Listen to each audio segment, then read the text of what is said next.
Alright y'all, now this right here is about to be a continuation on a story time video I did way back called I Was a Bully in an All-White School. So if you haven't already, make sure you go check that out before you watch this, or you can just watch this one. Really don't matter to me. But during my 8th grade year in this all-white school in the year 2005, I learned a lot about white folk. And one of the main things I learned about them is that they really love chicken patties. Because every Wednesday in this all-white school, it was chicken patty day. And when I tell y'all the white folks used to go crazy,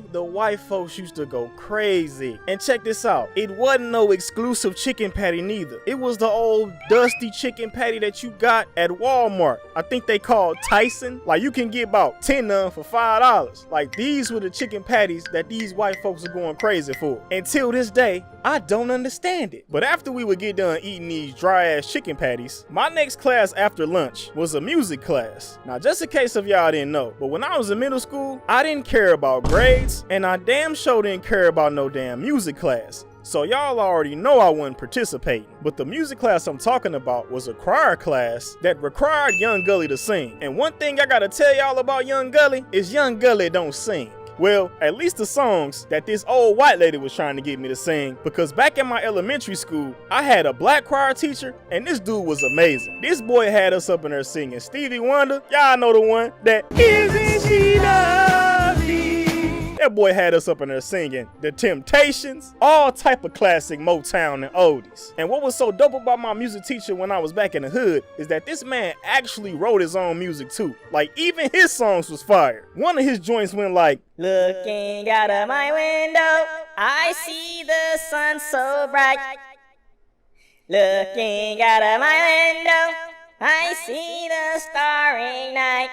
And it's I today. Like, damn, man, I wish I still remember it, but I don't. That joint was fire, though. But this white lady, the music she tried to make Young Gully sing, she must have thought I was crazy or something. Like, girl, you got me all the way messed up. Like, every time I would enter this class, I would always just sit down, look around, and not pay attention. And when it would be time for us to stand up and rehearse a song, I would just stand up and not sing. I'll just be, you think I'm about to sing? You must be crazy. Because one of the songs that this old white lady was trying to get me to sing was this song called Bristol Stump. And when I tell you that this was some old cracker music, I ain't lying. The song was so horrible, bro. And I'm like, this is an insult to my blackness. There is no way I'm about to sit up in here and sing this. Like, you better put on some Otis Redding or some Marvin Gaye or something for me. Not no damn Bristol Stump. And just in case if y'all don't know what I'm talking about, listen to this madness.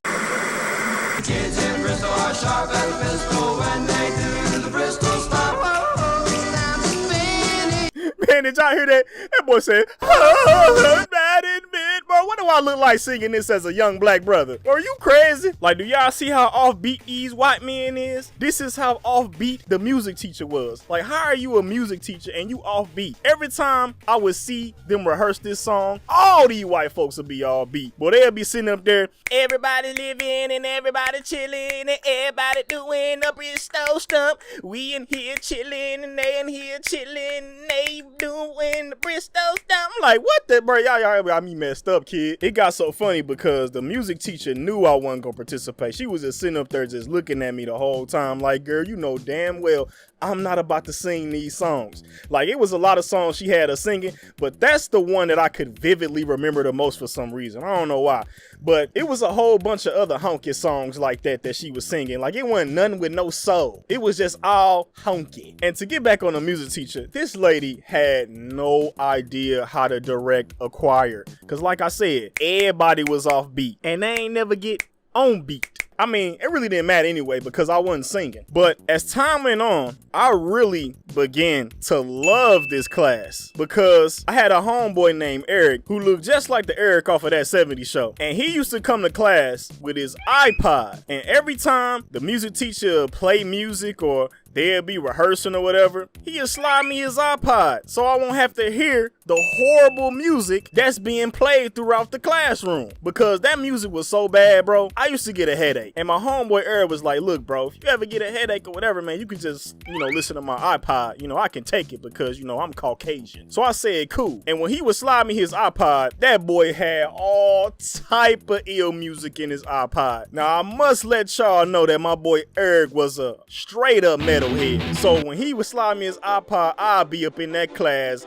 bumping Slayer, Slipknot, Metallica. I mean, that boy had that real metal up in that deal. So I was good. While they up in there talking about some everybody chilling and everybody living and everybody doing the Briscoe stuff, I'm up in that piece. Can't see California with like Marlon Brando's eyes. Can't see California with like Marlon Brando's eyes. You can't see California with Marlon Brando's eyes. So I used to be up in that piece just like vibing to that metal, bro. For real, I'll be like, bro, you my dude for life. Like, honestly, I'm surprised that this woman never kicked us out of her class because we really did not participate. We was up in that mug, up in our own world, you hear me? But one day during Christmas break, she would inform the class that there was a mandatory concert that we would have to attend. Like, if we didn't attend the concert, we would get an F. So all of the rehearsing of the corny songs that they was doing it to prepare for this Christmas concert that was coming up. She was like, yeah, come dressed nicely with your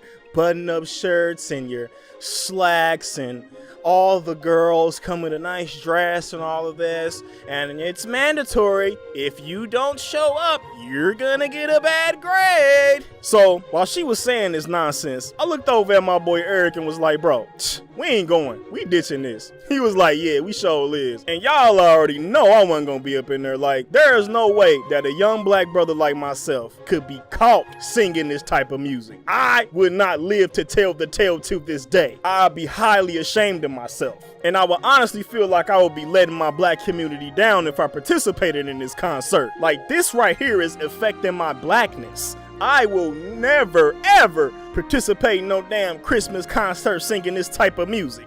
What do I look like, man, up in there? Everybody chilling and everybody living the Bristol stuff. No. Now, if she would have had us up in there singing some Motown, I would have been up in that concert like a mug. You hear me? Because that's good music. Not the music that she was playing. But to make a long story short, on the night of the concert, guess where I was at? I was at the crib chilling, watching 2002 version of the Twilight Zone because it came on the Kansas City local network station called 38 The Spot. Hi, I'm Tanya Hobbin, and we're out here talking about Kansas City's hottest new television station. 38 The Spot. 38 The Spot. 38 The Spot. Bro, this is how I discovered the 2002 version of the Twilight Zone. I was watching that, man. South Park used to come on this channel. All type of good shows used to come on 38 The Spot, bro. Shout out to 38 The Spot. I don't know if y'all even still around because I ain't been to Kansas I don't know how long, but that was a lit TV station. I was in the crib eating ramen noodles, watching 38 The Spot, enjoying my life. And what's so funny about this is that I didn't tell my mama about none of this. My mama didn't know nothing about me even being in a choir class.